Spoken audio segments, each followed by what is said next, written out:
বছর বিরতি দিয়ে বেঙ্গল ফাউন্ডেশন আবারও আয়োজন করল প্রাণের খেলা শিরোনামের গানের অনুষ্ঠান।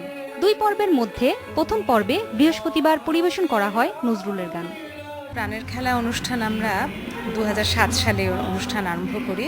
উদ্দেশ্য ছিল যে শিল্পীরা বসে একসঙ্গে অনেকগুলো গান যাতে শোনাতে পারেন, কারণ অধিকাংশ অনুষ্ঠানে আমরা দেখি যে 2-3টা গান গেয়ে শিল্পীদের উঠে যেতে হয়।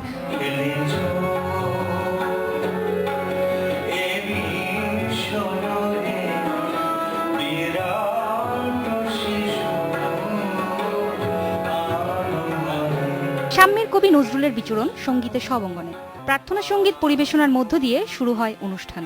শুরুতেই সঙ্গীত পরিবেশন করেন শিল্পী ইয়াকুব আলী খান। তিনি গেয়ে শোনান নজরুলের বেশ কয়েকটি জনপ্রিয় গান। এরপর সঙ্গীত পরিবেশন করেন শারমিন সাথী ইসলাম।